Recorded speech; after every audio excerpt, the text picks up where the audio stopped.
के लिए बोलता कि सारी रसीदें कटी हुई है, रसीदों के आधार पे पट्टा दे दो। आज दिन तक इतिहास में कहीं नहीं है कि रसीद के आधार पे कोई पट्टा दे। बाकी दुर्भाग्य है कि सारे के सारे पट्टे फर्जी दिए गए हैं रसीदों के नाम पे। यहाँ किसी को 1 रुपया किसी को देने की किसी को आवश्यकता नहीं है। जो चोरवाड़ा था, पहले स्टेट ग्रांट के भी 1-1 लाख रुपए लेते थे, कभी किसके क्या लेते थे। चोरवाड़ा बंद करो और जिसको किसी को चाहिए कोई पैसा मांगता उसे तो जो जवाब बहुत पैसा मांगता। टोंक जिले के मालपुरा में आयोजित शहरी सेवा शिविर 2026 केवल जन कल्याणकारी योजनाओं के वितरण तक सीमित नहीं रहा, बल्कि भ्रष्टाचार, भूमाफियाओं और पारदर्शी प्रशासन को लेकर मंत्री कन्हैयालाल चौधरी के सख्त तेवरों के कारण सुर्खियों में आ गया। मंत्री ने 2 टूक कहा कि अब चोरों का जमाना गया, ना खाऊंगा और ना खाने दूंगा। उन्होंने भूमाफियाओं को चेतावनी देते हुए आमजन से किसी भी भूखंड की खरीद से पहले उसकी पूरी कानूनी जांच करने की अपील की।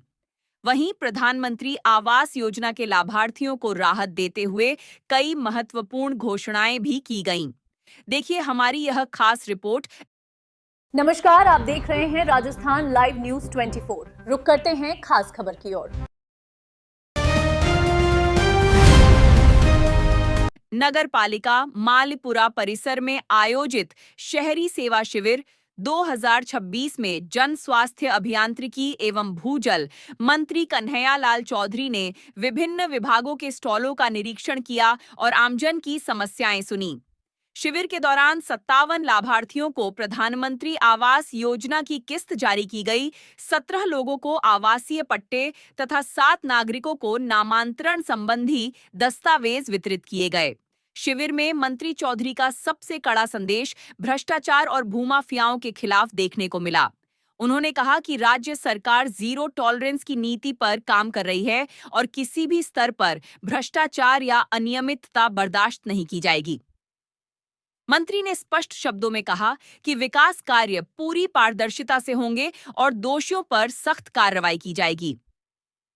भूमि और पट्टा मामलों को लेकर मंत्री ने लोगों को सावधान करते हुए कहा कि केवल रसीदों के आधार पर पट्टे जारी नहीं किए जा सकते। उन्होंने कहा कि कई बार भूमाफिया भोले भाले लोगों को गुमराह कर उनकी मेहनत की कमाई को खतरे में डाल देते हैं। इसलिए किसी भी प्लॉट या भूखंड को खरीदने से पहले उसका पूरा रिकॉर्ड और कानूनी स्थिति अवश्य जांचनी चाहिए। मंत्री ने नगर पालिका की ई-नीलामी व्यवस्था को पारदर्शी और सुरक्षित बताते हुए कहा कि पूर्व में ऑनलाइन नीलामी पर लगा स्थगन जल्द हटने की उम्मीद है। उन्होंने लोगों से अपील की कि वे किसी बिचौलिए के चक्कर में पड़ने के बजाय सरकारी ई-नीलामी प्रक्रिया में भाग लें, जिससे उन्हें कानूनी और सुरक्षित तरीके से भूखंड मिल सके। मालपुरा के विकास कार्यों का उल्लेख करते हुए मंत्री ने कहा कि सड़क, चिकित्सा, ब्रह्म सरोवर और अन्य तालाबों के विकास सहित कई महत्वपूर्ण परियोजनाओं पर तेजी से काम चल रहा है। उन्होंने बताया कि क्षेत्र में प्रधानमंत्री आवास योजना के तहत लगभग 1500 मकानों का निर्माण कराया जा चुका है, जो एक बड़ी उपलब्धि है। शहरी सेवा शिविर के मंच से मंत्री कन्हैयालाल चौधरी ने साफ संकेत दे दिए हैं कि सरकार विकास के साथ साथ भ्रष्टाचार और भूमाफियाओं पर भी सख्त कार्रवाई के मूड में है। अब देखना होगा कि प्रशासनिक स्तर पर इन सख्त संदेशों का कितना असर दिखाई देता है।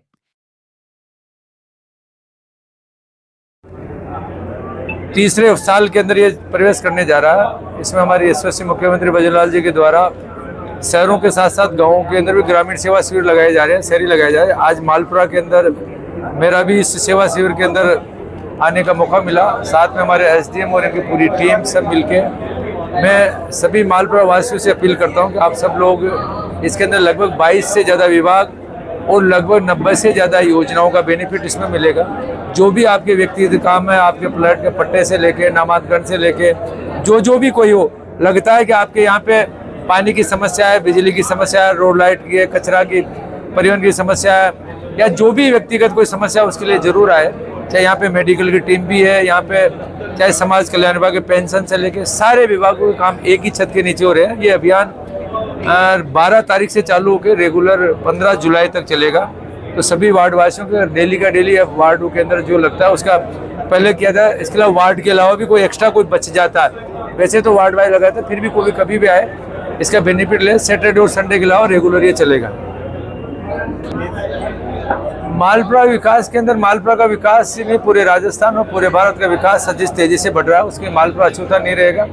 मैं चाहता हूँ कि मेरी विधानसभा क्षेत्र के अंदर भी जो देश तेजी से इंफ्रास्ट्रक्चर बढ़ रहे हैं, यहाँ पे भी सारी सुविधाएं मिले, इसके लिए हमने रेगुलर टेंडर लगा रहे हैं, पैसे सैंक्शन करते जा रहे हैं। और उसके अंदर एक मील का पत्ते साबित होगा कि जो पहले हमारे डी श्रेणी की जो नगर पालिका थी, आने वाले समय के अंदर जिस तरह से बी, हमारे मुख्यमंत्री जी इसको बी श्रेणी की घोषित की है, इसका बेनिफिट यहाँ पे एक्स्ट्रा हमारे जो काम करने के लिए जो कर्मचारी चाहिए तो वो काफ़ी संख्या में एक्स्ट्रा लगेंगे, जिसकी वजह से टाइम पे मॉनिटरिंग हो पाएगी, लोगों को समय पे जो भी तकलीफ है उसका समय पे हम दुरुस्त करके उनका बेनिफिट दे पाएंगे। तो इसका बेनिफिट व्यक्तिगत कामों में भी होगा, विकास में भी होगा। और हम कोशिश करेंगे कि आने वाले जो 2 साल के अंदर हम यहाँ पे जो मैं जब चुनाव जीत के आया था 13 से 18 में जब रहा था, मैं कई सपने देखता था कि हमारा ब्रह्म तालाब के अंदर भी शायद आप मेरी क्लिप निकालना, तब मेरा सपना था कि मैं ब्रह्म तालाब के अंदर एक सौंदर्यीकरण, जिस तरह से उदयपुर के अंदर पिछोला झील है उस तरह से यहाँ का भी अच्छा हो, उसका अंदर हमने तेजी के साथ काम चालू कर दिया। तो मेरे को पूर्ण विश्वास है कि आने वाले साल भर के अंदर केवल ब्रह्म तालाब ही नहीं, हम जालरा तालाब के अंदर इसी तरह से लेके जाएंगे।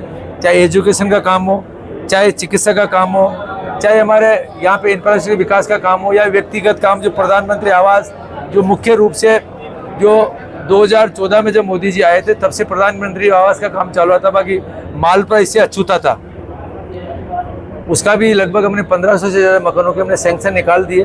और जो भी हमारे पास आवेदन आ रहे हैं नियमानुसार उनके हम चेक करके रेगुलर सैंक्शन निकालते जा रहे हैं। जो भी मैं कहना चाहता हूँ कि वास्तव में जिनके पास में हमारे नगर पालिका की ज़मीन में उनका रह रहे हैं, वर्षों से रह रहे हैं, जिनके पास उनके पास अधिकार है, वो लोग जरूर आवेदन करें। 2.5 लाख रुपए प्रधानमंत्री आवास के मिलते हैं, उसका बेनिफिट लें। और भी कोई भी जो दिक्कत हो जरूर बताएं। जिला अस्पताल के टेंडर करके वर्क ऑर्डर दे दिया, कॉन्ट्रैक्टर यहाँ पे मौके पे आ चुका, देख गया, वो उसकी डिजाइन ड्राइंग बना रहे हैं, क्योंकि ईपीसी मोड पे उसी को सब कुछ बिल्डिंग भी उसको बनाना, और उसके अंदर जो इंफ्रास्ट्रक्चर के साथ साथ जो मेडिकल के इक्विपमेंट वगैरह वो भी वही लेके आएगा। लगभग G+3 का ये हॉस्पिटल बनेगा, इसके लिए भूमि आवंटन हो चुकी है। आने वाले नेक्स्ट वीक तक हम कोशिश करेंगे कि उसका हम शिलान्यास का कार्यक्रम करें। फिलहाल इस खबर में इतना ही। आगे की हर अपडेट के लिए जुड़े रहिए राजस्थान लाइव न्यूज 24 के साथ। नमस्कार।